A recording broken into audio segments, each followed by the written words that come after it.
Reservoir Dogs, a cult classic that introduces audiences to a new kind of violence. Reservoir Dogs was a bloodbath filled with a little bit of mystery. It was shocking at times, but you're still so invested in the story that you're just anxious to see where things go. But for one group of Tarantino fans, the film's bloodiest scene inspires an unimaginable copycat crime. Allan liked the movie Reservoir Dogs because it showed off men and male violence in a way that he thought was cool. He wants answers regarding his ex-girlfriend.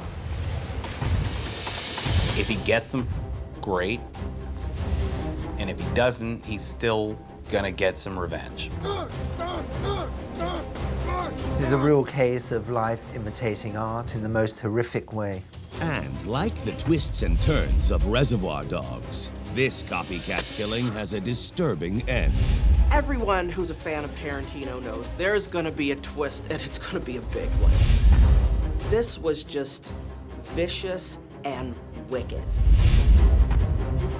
Allan wanted to be the real-life Reservoir Dog.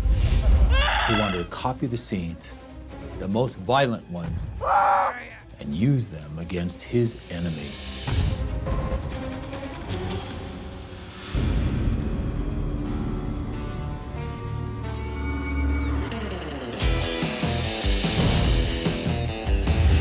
In 1992, director Quentin Tarantino makes his cinematic debut with the crime thriller Reservoir Dogs. Reservoir Dogs is about 6 thieves who are hired individually to pull off a risky jewelry heist. But, of course, in true Tarantino style, nothing goes as planned. The heist is thrown off because the cops are hot on their trail from the word go. So then they begin to suspect that one of them must have tipped off to the police or could be working with them. Paranoia soon morphs into fear as the thieves turn on each other to save their own lives. When the thieves begin to suspect one another, some of them panic, everybody draws their weapons, threats are made, and it just becomes a heated standoff until they can get to the bottom of it. It's a classic moment that lives on in cinematic history. It's a huge piece of pop culture. It was the beginning of our fascination with Tarantino. But beneath all the hype is a real-life horror story of 3 young men inspired by the movie's goriest scene.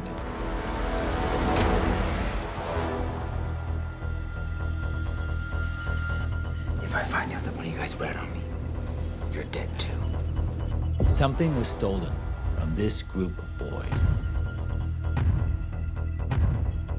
A prized jewel that one of them desperately wanted back. Don't know why you couldn't have just let it go. She was my girl, me. Apparently not. Shut up.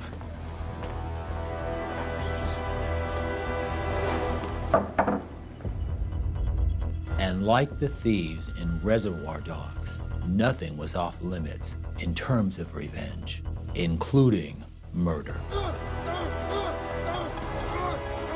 Allan recreates that scene, Mr. Blonde and the policeman from Reservoir Dogs, attempting to slash off Michael's ear.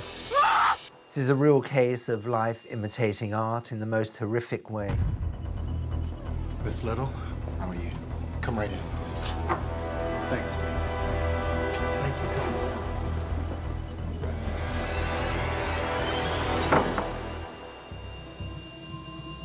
How did you come to be involved with Michael Moss? I met Mossy through my ex-boyfriend, Allan.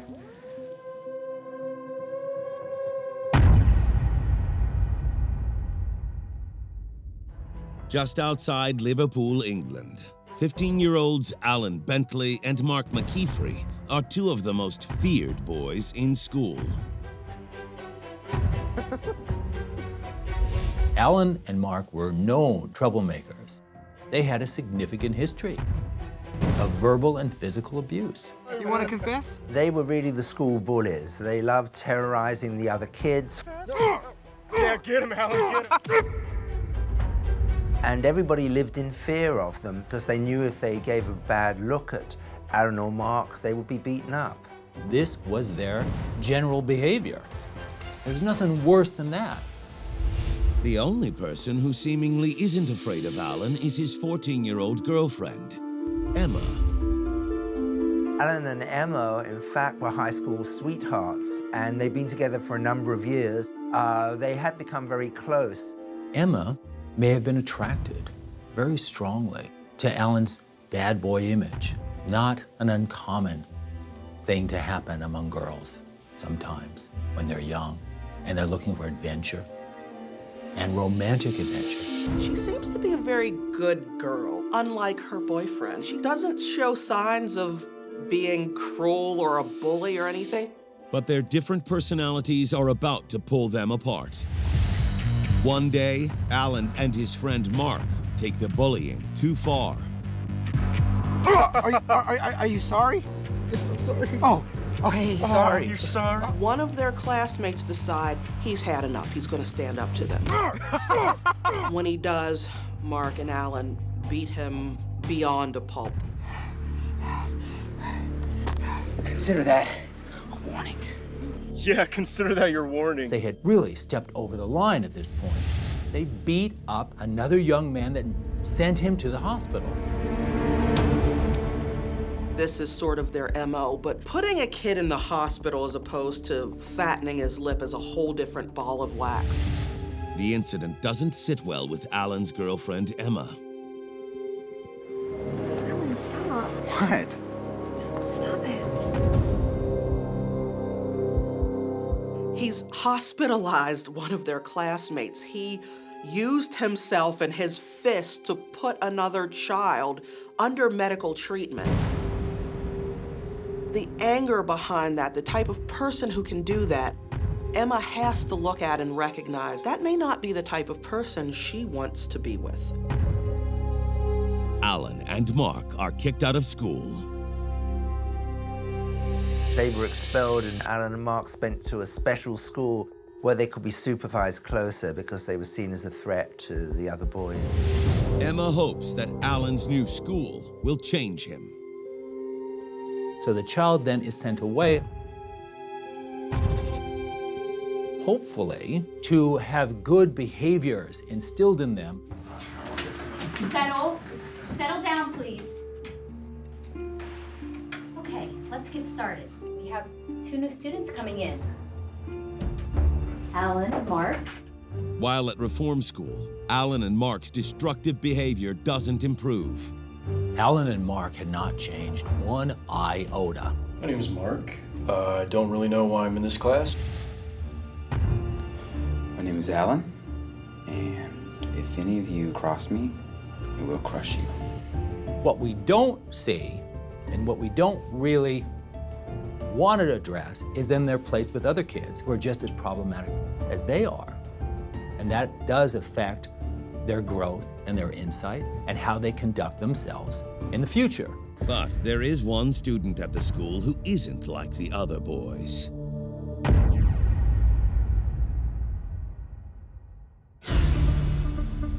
Michael Moss had suffered significant death in his family. His father had died, his 2 grandparents had died. He was only 11 when they died. And he really was a good kid. He just did not know how to handle the grief. And he ended up running away. I guess I thought I could just run away from it all. He had no violent past, and he was only at this home for difficult, disruptive kids because of one incident. There wasn't really any problem, except that he needed to learn how to grieve appropriately.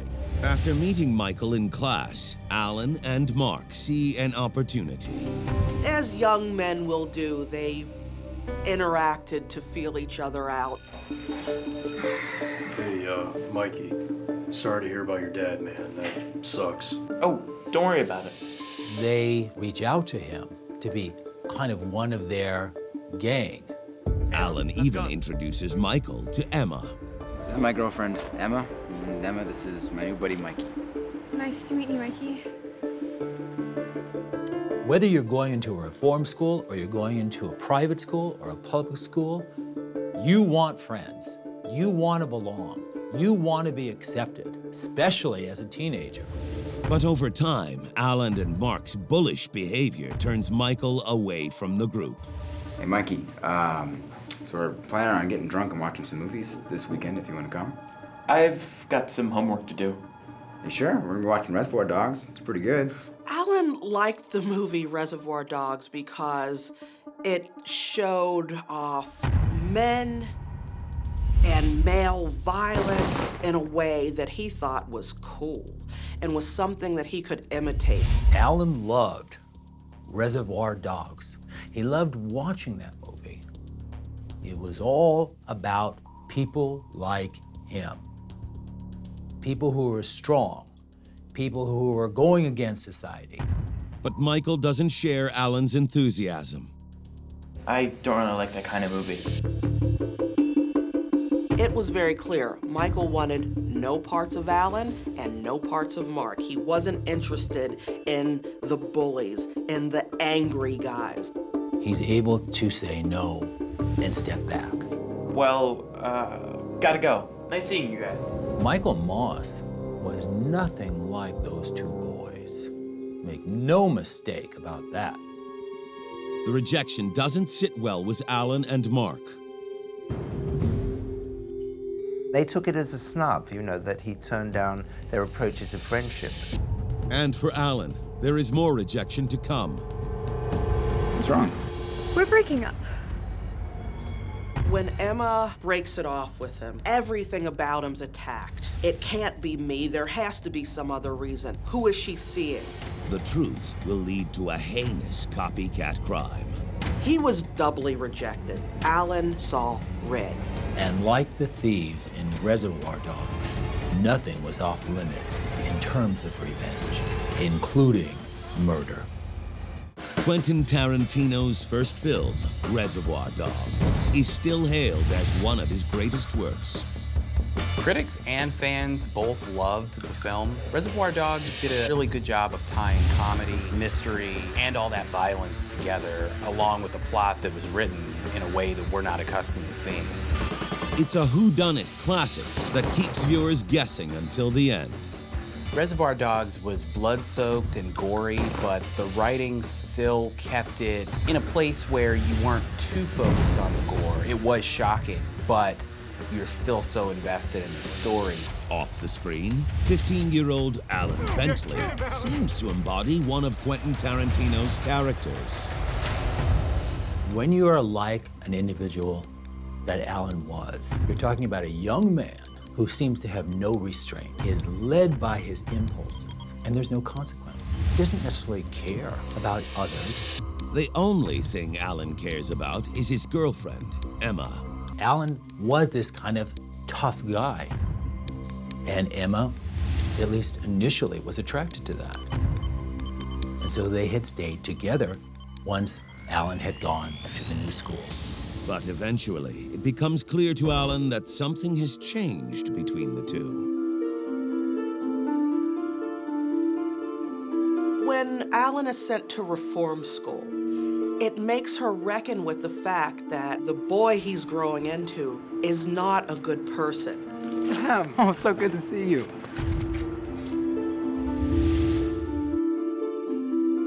Emma has to look at and recognize that may not be the type of person she wants to be with. Oh, man. I'm not looking up to anybody else but you. God, it's hell here.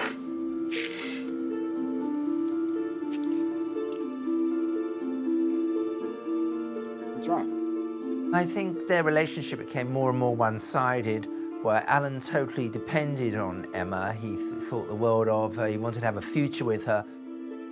Emma has had enough. Em, look at me.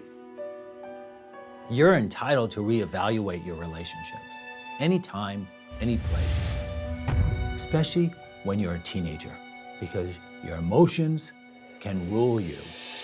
Allan viewed Emma as a possession. He viewed Emma as something he owned, and in his twisted mind, something he valued.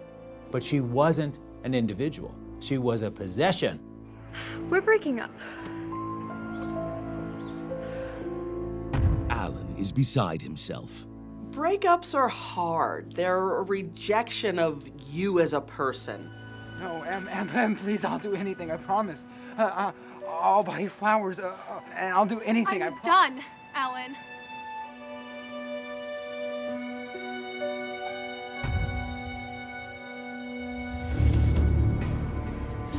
No matter how hard he tries, Allan can't wrap his head around why Emma broke his heart. I think Alan's kind of world fell apart when Emma said she didn't want to be with him anymore. In Allan's favorite movie, Reservoir Dogs, mistrust and uncertainty are the story's backbone. The paranoia and suspicion that are brought about in Reservoir Dogs are caused by the fact that the plan was solid, and there's no way that the police should have been on their trail as quickly as they were.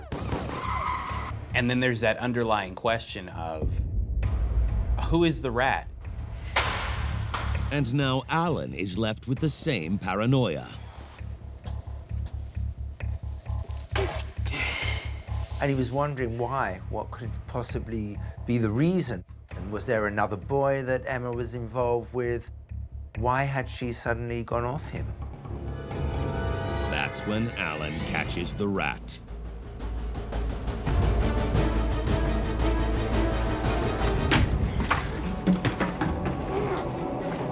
The new boyfriend is Michael Moss.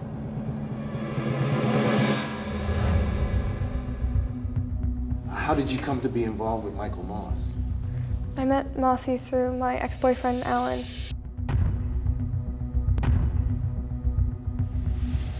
We started dating in secret, but Allan must have found out. And Allan doesn't like that one bit.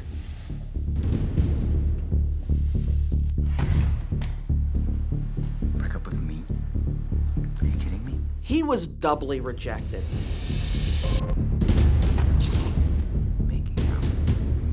Emma is dating the guy who said, I'm not interested in you. And Emma is the girl who says, I'm no longer interested in you.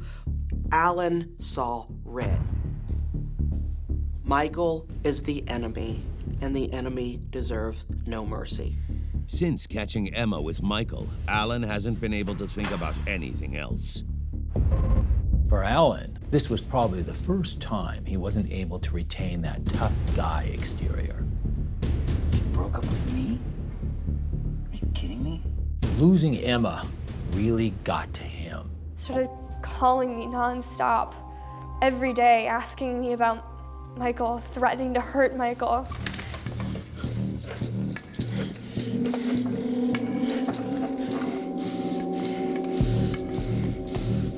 Where is he? Emma gravitates towards Michael rather than Allan because she felt they could have a laugh together, they had more in common, so she kind of likes Michael. Emma's completely not playing Allan's game.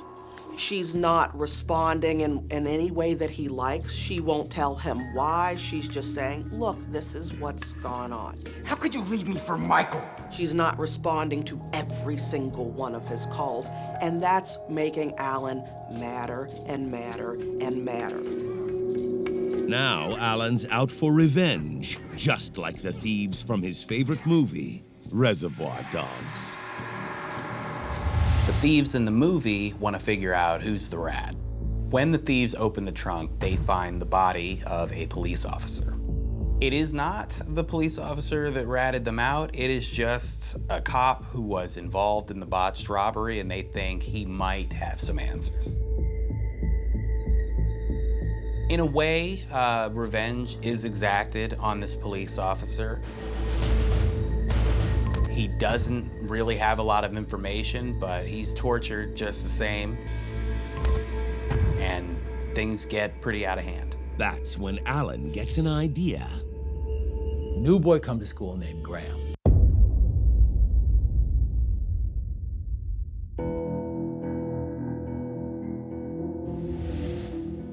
He needs friends like anyone else. And who introduces themselves to Graham? Mr. Neely, come in and have a seat. Allan and Mark. Well, I just started at this school. And one day I walked over and I saw Allan sitting by himself. He looked upset, and so I walked up to him and I asked him what was wrong. And he told me all about Emma and Michael. Graham becomes fast friends with Allan and Mark. Hey, you should pull up a chair. We're watching a movie. And within days, he's invited to Allan's birthday party.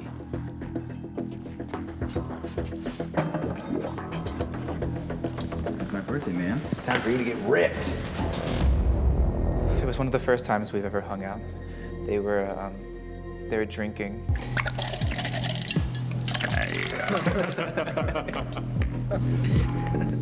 They kept passing around the bottle of vodka. I wanted to make a good impression on them.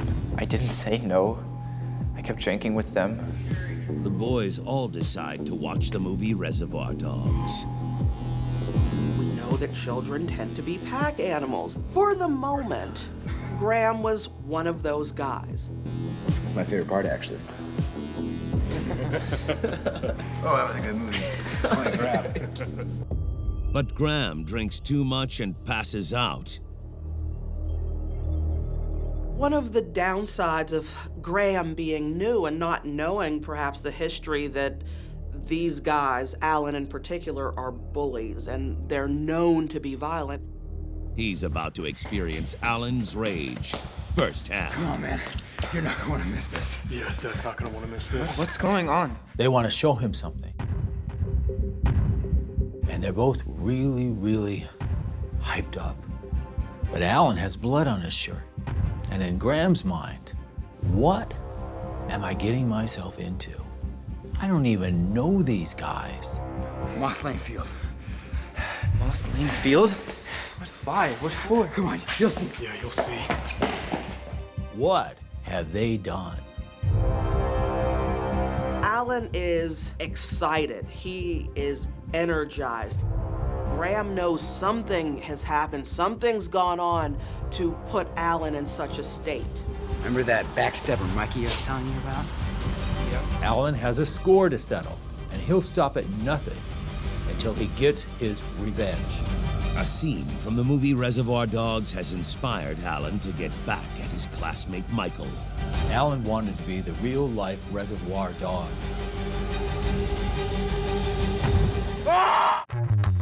The film, Reservoir Dogs, quickly transforms Quentin Tarantino into one of Hollywood's A-list directors. Quentin Tarantino is known for a very distinct visual style.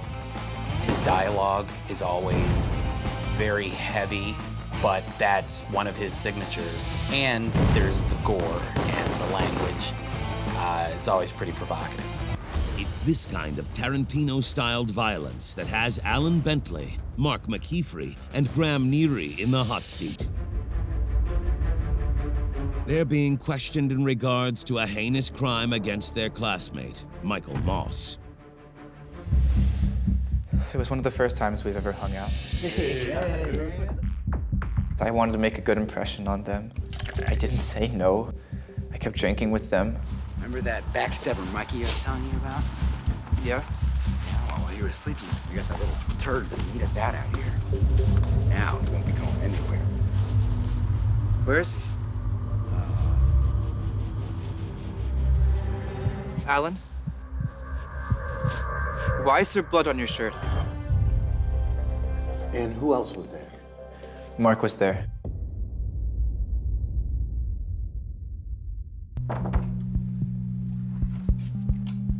Mr. McKeefrey, come right in.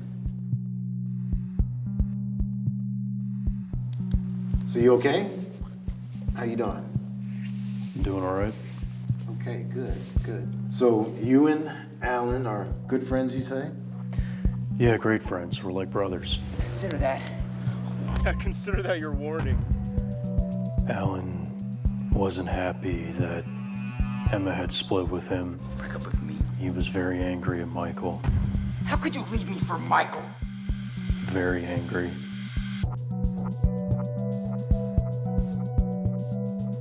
We were watching Reservoir Dogs and having a few drinks. That's my favorite part, actually. It was Alan's favorite movie.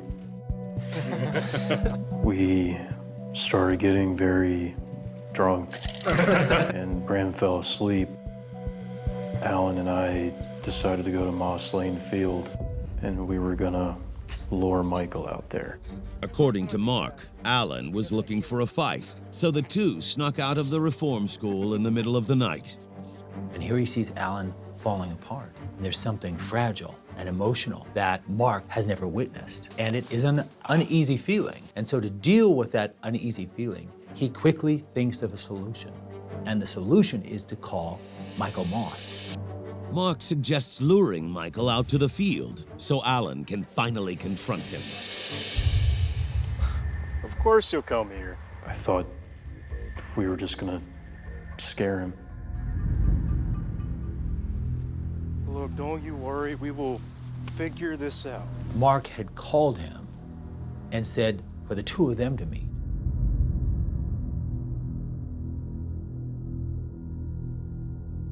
He made no mention of Allan being there.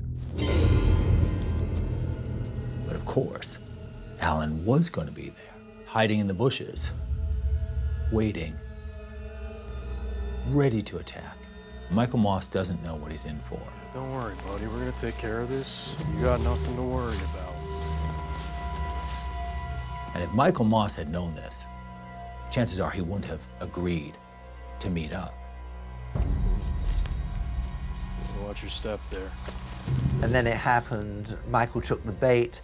He agreed to meet Mark there, and he did.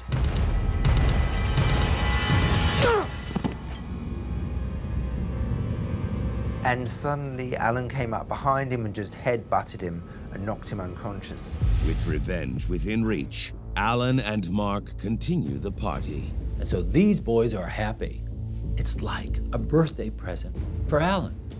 And the worst is yet to come, when Michael Moss starts to regain consciousness. Wakey, wakey, hey, wakey. Oh, What's going on? what's going on? It's getting you back for taking Emma from me. You take Emma from me, you die. Yeah, get him out. They're hitting him and beating him, cutting him with broken shards of glass. At one point, they hold him down and etch a Scottish flag into his back. Allan wants this kid to suffer. He wants this kid to have a life of scar from this night, from what Allan chose to do to him. How about we get Graham in on the fun? Yeah, man. Oh, you stay right here, okay? You stay right here. All right. Goodbye. Nighty-night, Mikey boy. Unfortunately for Michael Moss, the night was only just beginning. We went to go get Graham, and we told him we had something to show him, and we brought him back to Michael. Michael, despite the fact that he's battered and bloodied, is a fighter. He's not gonna give up, but he recognizes this might be his only chance. If he doesn't take his opportunity and get out and get help now, he might not live to tell about it.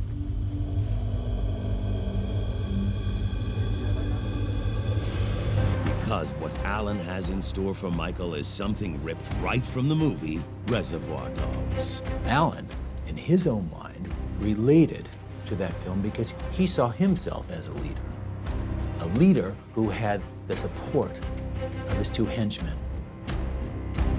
They've gone from being bullies and kids who like to hurt other kids to being vicious and evil men who can kill. Where's Allan? In the movie Reservoir Dogs, one of the jewel thieves, named Mr. Blonde, takes a police officer hostage.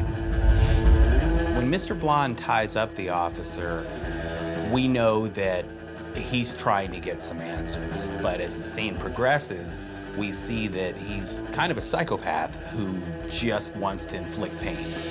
The action between Mr. Blonde and the kidnapped cop leads to one of the most gruesome scenes in cinematic history. Off the screen, Allan Bentley takes a page from Tarantino's script and inflicts pain on his ex-girlfriend's new boyfriend, Michael Moss.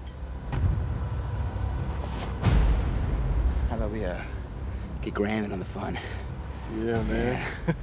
We went to go get Graham, and we told him we had something to show him. You're not going to miss this. Remember that backstabber Mikey I was telling you about? Yeah? Yeah, well, while you were sleeping, we got that little turd to meet us out here. Where is he? Michael Moss started crawling, tried to find a darker, more hidden spot where he'd be safe. Until he could possibly regain his strength and get out of there. He couldn't have gotten far. But Michael doesn't stay hidden for long. Allan spots him in the distance. Over here. We have to ask ourselves, Hey, if you wanted help, why don't you just say something, huh? what was going on in Michael Moss's head? Because he was conscious. He knew they had found him. Allan decides to toy with his prey, just like Mr. Blonde does in Reservoir Dogs. When Mr. Blonde ties up the officer, we know he is calculated, sick, and sadistic. You're very safe. You're in safe hands. We care about you. Mark, go get an ambulance. Allan instructs Mark to call an ambulance for Michael. The odd thing is that he actually calls an ambulance. Hey, do you see that over there? Look at that. Hey, that's your ambulance. The ambulance comes, but these boys are in a dark field. And the ambulance sort of circles. Hey, you see that? Hey, look. It's all part of Allan's twisted game. You gotta speak louder than that. They're not gonna hear you. Michael is too injured and is in no condition to even scream out or wave to make himself known. You gotta say, help me. Allan and Mark were like a cat playing with a dying mouse. Come on, man. Louder than that. They enjoyed the process of Michael Moss thinking that they had actually called an ambulance to save him. Oh, it's leaving.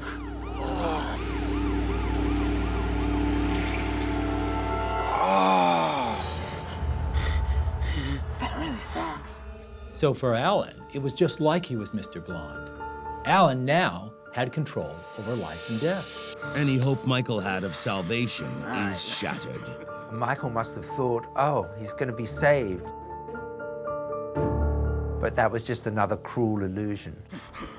Let's have a toast to my birthday and Michael for being the best birthday gift ever. But the copycat crime has only just begun. Take off his clothes. In Reservoir Dogs, after Mr. Blonde has punched, stabbed, and slashed the cop with his knife, he does the unthinkable. Once the torturing has become fun for him, Mr. Blonde cuts off the police officer's ear with his own knife. It is definitely the most violent and disturbing act scene in that film. An homage to Reservoir Dogs, that scene that everyone who's seen the movie always remembers.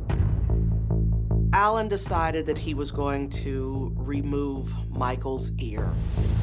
I invited you to drink with us, watch movies with us. And you know how you repay that? By stealing my girl? I can't let that slide.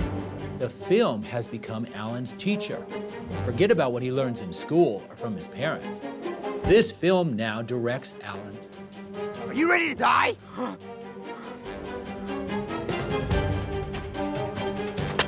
To torture, to maim, to follow the direction that the film has instructed him to do. During its 1992 premiere, Quentin Tarantino's Reservoir Dogs shocks audiences with its infamous ear-cutting scene. When Mr. Blonde goes through with the ear-cutting scene, it was gruesome, and it's definitely one of the most talked about scenes just because of how visceral that was. Now, a 16-year-old fan named Allan Bentley is dead set on recreating the same scene from his favorite movie. Take off his clothes. He plans to mutilate another classmate named Michael Moss, Reservoir Dogs style. In homage to Reservoir Dogs, Allan decided that he was going to remove Michael's ear. However, he didn't have a blade. He had broken shards of glass. In the movie, the ear comes off very easily. But that's a movie. In reality, they're not successful getting Michael's ear to come off. Unable to mimic his favorite movie and completely remove Michael's ear, Allan's rage takes over. I think they just went berserk on Michael. They kicked him, they stabbed him, they beat him up. Then, Allan finds a way to fulfill his copycat crime. Once again, he takes a cue from Mr. Blonde. Mr. Blonde ties up the cop. He starts putting on Steelers wheels stuck in the middle with you, and he's dancing.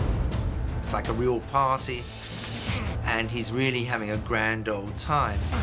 And that ties in very well with Allan, you know, as he's beating up Mike. He's very happy too, dancing around and singing. The brutal assault proves to be too much for Michael. They split his vertebrae, which actually killed him. Nobody deserves what Michael Moss went through. Nobody. It was an incredible amount of sadistic, brutal torture. Allan decides to leave Michael in the park. It's unknown if he knew his classmate was dead.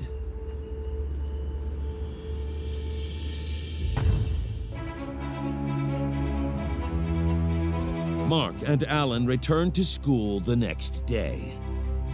These two boys got reinforcement for doing that, though. It became their identity.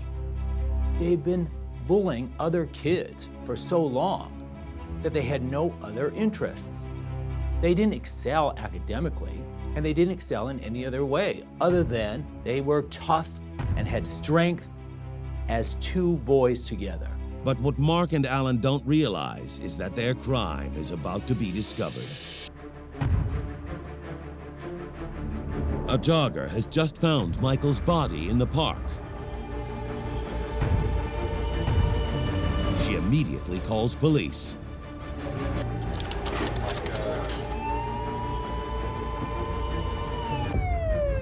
I mean, it was one of the most gruesome, brutal murders that anybody had ever seen in Liverpool. He had so many injuries.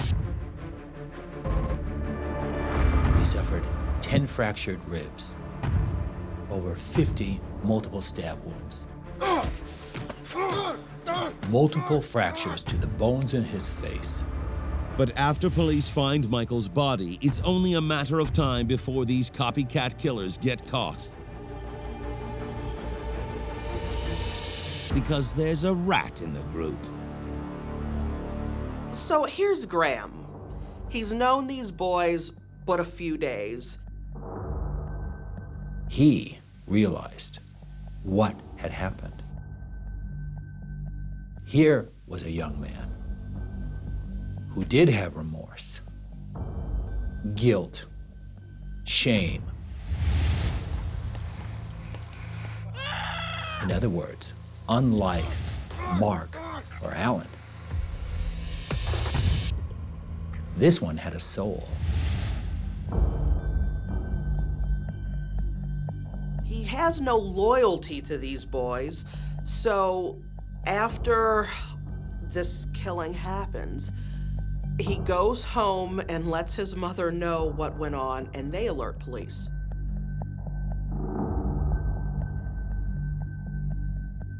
But Graham had no idea that an innocent birthday party would end in such evil. Authorities arrest all three boys and charge them with murder. The community was shocked, and they had every right to be. When news spread that the three killers were inspired by the movie Reservoir Dogs, people are outraged. There are those who don't necessarily connect with Tarantino's style, the language, gore, violence. Allan Bentley, on the other hand, saw that and would go to great lengths to recreate it because he's such a large fan. Who could have guessed that any boy would have so much hatred in their heart that they really would be considered a monster? Everybody was just very, very moved by the story. They couldn't believe that these three teenage boys would have done that level of violence to another boy. I mean, it just seemed total meaningless violence. He's killed in such an inhumane way by the bullies of the school. What a horrible death. So senseless. Curious question. Once these three boys realized what they had actually done, they had committed murder on a young man whose only crime was to date a girl. To this day, people wonder if the reform school could have done more to protect Michael. What is wrong with our school system? Here was a school placement, a reform school that was there to help children with emotional problems. And what did it do? It ended up resulting in his death, a death that could have been totally avoided.